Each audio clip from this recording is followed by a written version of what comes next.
My life as a cardiologist was pretty straightforward until Alex walked into my clinic. That day changed everything. I remember it was a busy Tuesday morning, and I was halfway through my coffee when he came in, looking a bit nervous but with a smile that could light up the room. "Good morning, Dr. Smith," he greeted, extending his hand. "I'm Alex. Here for the 10 a.m. appointment." I shook his hand, noting the firm grip. "Nice to meet you, Alex. Please, have a seat. What brings you in today?" He laughed, a bit awkwardly, and said, "Well, I've been getting these weird chest pains."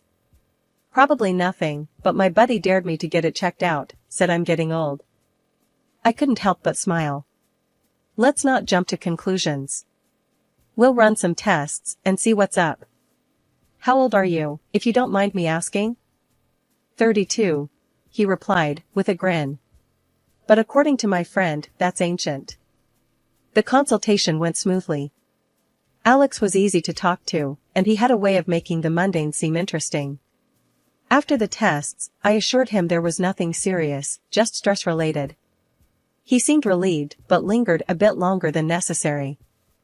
"So, Dr. Smith, since I'm all healthy and not ancient yet, would you consider having dinner with me? As a thank you for the peace of mind?" His tone was playful, but I could tell he was serious. I hesitated, not used to mixing work with my personal life. "I'm not sure that's a good idea, Alex. I try to keep professional boundaries." He leaned in, a mischievous glint in his eyes. "Come on, it's just dinner. No strings attached. I promise I'm a decent cook, and I make killer lasagna." I laughed, surprised by his persistence. "All right, lasagna does sound tempting. But just dinner, okay?" "Deal," he exclaimed, looking victorious. In the months that followed, Alex was relentless in his pursuit. He'd show up at my clinic with coffee just the way I liked it or surprise me with tickets to a concert of a band I mentioned in passing. His charm was undeniable, and his attention, intoxicating. 6 months into our whirlwind romance, he popped the question in the most Alex way possible, during a hike, out of breath, and with a ring that was slightly too big. "Erica, I'm probably going to regret this tomorrow when my muscles are screaming, but I can't wait any longer. Will you marry me?" he asked, panting and kneeling on one knee. I laughed, tears in my eyes, both from the joy and the absurdity of the moment. "Yes, Alex, I'll marry you. But only if you promise to carry me back down this trail." That was the beginning of our adventure together. Little did I know, the real challenge was just around the corner. Meeting his mother, Elizabeth, for the first time was when I realized our journey wouldn't be as smooth as I had hoped. She was the epitome of strict and domineering, with a love for her son that bordered on obsession. Our first meeting was over dinner at their family home. Elizabeth eyed me like a hawk, sizing me up as if I were an adversary rather than a potential family member. The tension was palpable, and Alex seemed to shrink a bit under his mother's gaze. "So, Erica, Alex tells me you're a cardiologist. That must be demanding," Elizabeth said, her tone polite but cold. "Yes, it is, but I love my job. It's rewarding to help people," I replied, trying to keep the conversation light. "And you plan to continue working after the wedding?" Her question felt more like an interrogation. I nodded, suddenly feeling defensive. "Yes, I've worked hard to get where I am. I don't see why getting married should change that." Elizabeth's lips thinned into a disapproving line. "I see. Well, I just hope you remember that your first duty is to your husband and future family, not your career." That night, Alex and I had a long talk. He assured me that we'd face whatever came our way together, including his mother's disapproval. I wanted to believe him, but deep down, I knew this was just the beginning. Elizabeth wasn't the type to back down, and neither was I. After the wedding, Alex and I settled into our routine. Life was good, or so I thought, until Elizabeth, my mother-in-law, decided it was her divine mission to fix our lives. Her surprise visits became a regular annoyance, each one marked by her critical eye scanning our apartment like a drill sergeant inspecting a barracks. One Saturday, as Alex and I were enjoying a rare lazy morning, the doorbell rang. I glanced at the clock, 8 a.m., and groaned. Alex shot me a knowing look before heading to the door. Sure enough, Elizabeth barged in, her eyes immediately zeroing in on the unwashed dishes from last night's dinner. "Good morning, Elizabeth," I said, trying to keep my voice neutral. "To what do we owe the pleasure?" She sniffed, ignoring my question. "You know, Erica, a clean home is a happy home. It's not healthy to live in such disarray." Alex, ever the peacemaker, chimed in. "Mom, we were just about to clean up. Why don't you sit down, and I'll make you some coffee?" But Elizabeth was on a roll, her gaze now fixed on the living room. "And that couch. It's all wrong for the space. Have you considered moving it against the other wall? And those curtains. Dear, they do nothing for the room." I bit my tongue, counting to 10 in my head. Alex, sensing my growing irritation, tried to steer his mother towards the kitchen. "Mom, seriously, the coffee. Let's go." As they disappeared into the kitchen, I followed, not ready to let Elizabeth have free rein in my apartment. The criticism didn't stop at the decor. Next, she launched into our dietary habits when she noticed the takeout boxes in the trash. "Eating out again? You know, Erica, a wife should take care of her husband's health. Home-cooked meals are the cornerstone of a happy marriage." That did it. I could handle the digs at my cleaning and decorating, but questioning my role as a wife was a step too far. "Elizabeth, I appreciate your concern, but Alex and I are quite happy with our arrangement. We both work long hours, and sometimes, takeout is just easier." She tooted, shaking her head. "I just don't understand your generation. When I was your age, I had a home-cooked meal on the table every night for my husband and son." Alex, bless him, jumped to my defense. "Mom, times have changed. Erica's not just a housewife. She's a brilliant cardiologist, and I'm fully capable of cooking or ordering pizza if it comes to it." The conversation was going nowhere, and Elizabeth's presence was starting to suffocate me.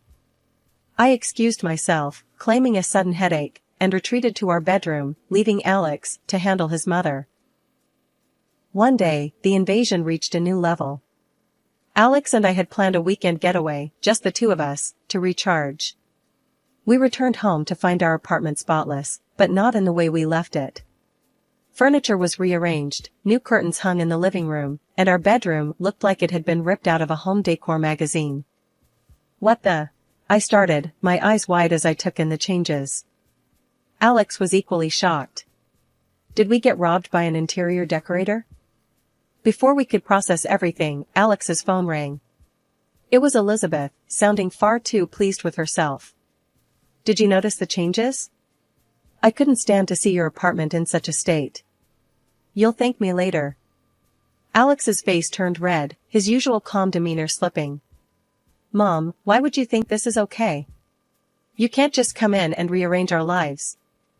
Her response was as infuriating as her actions. "I'm just trying to help. It's clear Erica doesn't know the first thing about keeping a home. Someone had to step in." That was the last straw. Alex, usually the one to smooth things over, was livid. He made it clear to his mother that her help was not welcome and that she was to call before visiting in the future.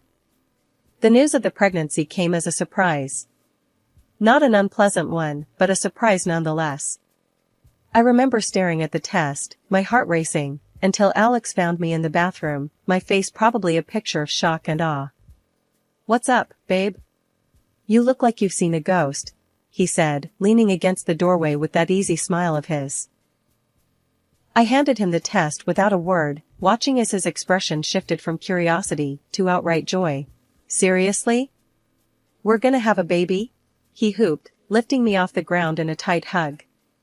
"Yeah, seems like it," I managed, the reality of it all beginning to sink in. We decided to tell Elizabeth and Alex's dad, Robert, over dinner at their place. Predictably, Elizabeth's reaction was intense. "A baby? Oh, my goodness, this is wonderful news. Finally, I'm going to be a grandmother." Her excitement was genuine, and for a moment, I saw a softer side to her. Robert was equally thrilled, beaming with pride. "Congratulations, you too. This is fantastic news." But, of course, Elizabeth couldn't let the moment pass without slipping in her 2 cents. "Erica, you'll have to be very careful now. Pregnancy isn't easy, and with your job. Well, I just hope you're planning to take it easy." I bristled at the comment, ready to defend my ability to work and be pregnant, but Alex squeezed my hand under the table, a silent plea to let it go for the night. The pregnancy wasn't easy, as Elizabeth had so eagerly predicted.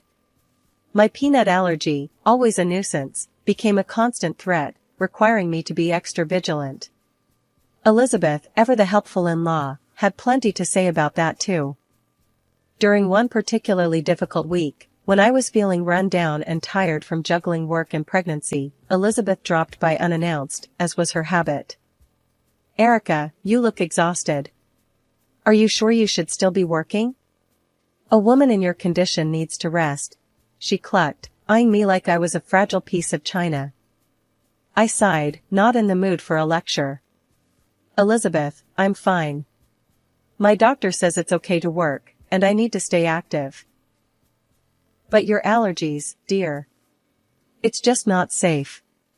What if something happens? You're not just responsible for yourself now," she pressed, her tone a mix of concern and criticism. Alex came to my rescue, walking into the room with perfect timing. "Mom, Erica's a doctor. She knows what she's doing. Let's not stress her out more, okay?" Elizabeth huffed, clearly not convinced, but dropped the subject. Her concern was touching, in a way, but suffocating. I was a cardiologist, for crying out loud. I knew how to take care of myself and my baby. When we found out we were having a girl, Elizabeth's excitement reached new heights. "A granddaughter.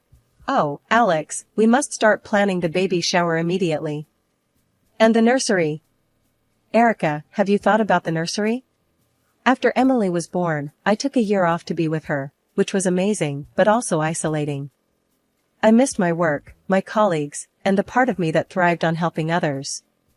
So, I decided it was time to go back, at least part-time, which meant we needed a nanny. The plan seemed simple enough until Elizabeth caught wind of it. She showed up unannounced, as was her way, her face stormy the moment I opened the door. "A nanny? Really, Erica?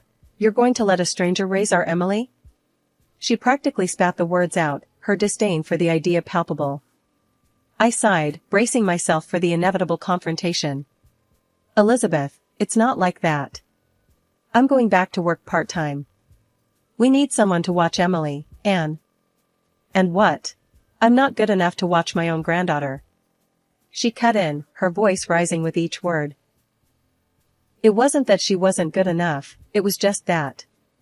Well, Elizabeth and I had our differences, and the thought of dealing with her criticisms on a daily basis made my stomach turn. But she was family, and deep down, I hoped this might bridge the gap between us. "Look, if you want to help, that would be great. But we're going to do this my way. I can't have you undermining me at every turn," I said, trying to sound more confident than I felt. Elizabeth's eyes narrowed, but after a moment, she nodded. "Fine. But I expect to be paid like any other nanny." That should have been my first red flag. Paying Elizabeth felt weird, but if it kept the peace, I was willing to try it. However, peace was the last thing it brought. Every day, I'd come home to a litany of complaints.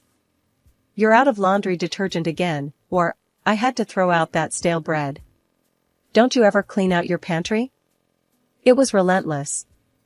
Alex tried to mediate, bless him, but it was like trying to stop a hurricane with a fence. One day, I'd had enough. I walked in to find Elizabeth berating me for the tasteless dinner I'd prepared for Alex the night before. "You can't feed a child, let alone a grown man, with this slop." That was it. I snapped. "Elizabeth, I'm done. I appreciate your help, but this isn't working. You need to stop coming over." Her face went from angry to furious. "Fine. See how well you manage without me." She slammed the door on her way out, leaving me shaking but strangely relieved. Alex came home to find me sitting at the kitchen table, a mix of emotions swirling inside me. "She left," I said, simply. He sighed, wrapping his arms around me. "I'm sorry, Erica. I know she's my mom, but you're my wife. We'll figure this out together." And that was that. Elizabeth's reign as the nanny from hell was over, and despite the drama, a weight had been lifted. We found a lovely local girl to help with Emily, and life settled into a new, happier rhythm. The day after our big blow-up, Elizabeth called me as if nothing had happened. "Erica, I've been thinking, we got off on the wrong foot yesterday. I baked a pie. Thought I'd come over, maybe we can start fresh?" I was on edge, still reeling from our last encounter. The last thing I wanted was to see her, but the constant fighting was draining. Maybe this pie was her olive branch. "All right, Elizabeth. Let's try this again," I sighed, hoping for the best, but expecting the worst. She showed up 2 hours later, pie in hand, smiling as if we were old friends. "Here, I made your favorite. Let's put all that unpleasantness behind us, shall we?" I forced a smile, taking the pie. "Thanks, Elizabeth. That's very kind of you." Just then, my phone rang. Work needed me, urgently. My heart sank. I couldn't leave Emily alone, not with things so strained between Elizabeth and me. "Actually, Elizabeth, I just got called into the clinic. Would you mind watching Emily for a bit?" I asked, the words tasting bitter in my mouth. Her eyes lit up, a stark contrast to the dread filling my stomach. "Of course, dear. Go, don't worry about a thing. We'll have a grand time." I hesitated, looking at Emily, then back at Elizabeth. There was no choice. "Okay, I'll be as quick as I can." "Thank you, Elizabeth," I said, rushing to gather my things and head out the door. Driving to work, my mind wasn't on the emergency waiting for me, but on Emily and Elizabeth. The uneasy truce felt fragile, and I couldn't shake the feeling of dread about leaving them together. Every minute dragged on, my thoughts constantly drifting back to how Emily was doing, hoping that Elizabeth's offer to make amends was genuine and not just another tactic to assert her control. The day was dragging on, my mind a constant cycle of worry about Emily and trying to focus on work, when my phone rang. It was Elizabeth, panic edging every word as she practically yelled, "Erica. Emily, she can't breathe properly. You have to do something." My heart plummeted. "Calm down, Elizabeth. Tell me exactly what's happening," I said, trying to keep my voice steady despite the rising panic. "She's wheezing and her face is all puffed up." "What do I do?" Elizabeth's voice cracked, a mix of fear and confusion bleeding through. I knew immediately what was happening. "Listen to me very carefully. Go to the kitchen, second drawer. There's an EpiPen. Use it now. I'm calling 911 and I'm on my way." Hanging up, I dialed 911, explaining the situation as best as I could while grabbing my keys and rushing out the door. My mind raced, thoughts jumbled. How did this happen? We were so careful with food. I made it home in record time, finding the paramedics already there, attending to Emily. The relief that washed over me when I saw her breathing was better, albeit still strained, was indescribable. Elizabeth was a mess, pacing back and forth, her earlier accusations forgotten in the face of the emergency. "I don't know how this happened, Erica. I swear, we didn't eat anything unusual," she said, her voice trembling. I didn't have time to respond, my focus solely on Emily as the paramedics worked. They decided to take her to the clinic for further observation, not wanting to take any chances. I nodded, understanding and grateful for their thoroughness. At the clinic, they confirmed it was anaphylactic shock, likely from a food allergen. I couldn't wrap my head around it. We were so careful, especially with Emily's and my allergies. There must have been some cross-contamination, I muttered, more to myself than anyone else. Elizabeth was quick to defend herself. "I didn't give her anything from the list you gave me. You have to believe me, Erica. I'd never put Emily in danger." I was too tired to argue, too relieved that Emily was okay to hold on to anger. We spent the rest of the day at the clinic, Emily gradually returning to her usual self, though still a bit groggy from the medication. That evening, after the longest day of our lives, Alex and I sat in the living room, holding each other, grateful for the quiet and that Emily was safe in her bed. The stress and fear had drained us both, but there was a sense of relief that it was finally over. Alex, ever the caretaker, got up to make us some tea. He spotted the pie his mom had brought over earlier on the kitchen table. "Hey, you want a piece of pie Mom brought?" he asked, trying to lighten the mood. "No, thanks. Just tea for me," I said, not having the slightest appetite for anything, especially not that pie. He shrugged and cut himself a piece. That's when he noticed something that stopped him cold. Looks like someone already had a bite." Then he took a bite, chewed thoughtfully, and his face changed. "Wow, that's a strong smell of peanuts." My heart stopped. Peanuts. The reality hit me like a ton of bricks. "Alex, that's it. The peanuts. Your mom, she knows I'm allergic." "And Emily." I couldn't finish the sentence, the implication too horrifying to voice fully. The next day, we confronted his parents. The tension was palpable as we laid out the accusations. Alex, usually so calm, was shaking with anger. "Mom, did you put peanuts in that pie? You know Erica and Emily are allergic. What were you thinking?" His mother's face was a mask, but her eyes, there was something in them that chilled me. I just wanted to make a pie. I didn't think."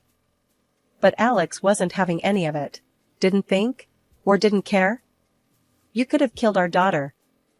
That's when his dad stepped in, his voice thunderous. "Is this true? You endangered your granddaughter? I can't believe this. I'm calling the police." And he did, right there and then. The police came, and faced with the evidence, Elizabeth didn't deny it. "I just wanted Erica out of the way," she said, a statement that would haunt me forever. After everything that went down, the dust finally settled. Elizabeth was sentenced to prison, a severe punishment that kept her away for a good long while. It was a tough pill to swallow, seeing family torn apart like that, but it was necessary, for Emily's safety and our peace of mind. A few weeks after the trial and all that, Alex's dad, Robert, showed up at our door. It was the first time we'd seen him since everything happened. The man looked like he'd aged years in just a few months, weariness etched into every line on his face. He didn't waste any time, just got right to the point. "Erica, Alex. I'm so sorry.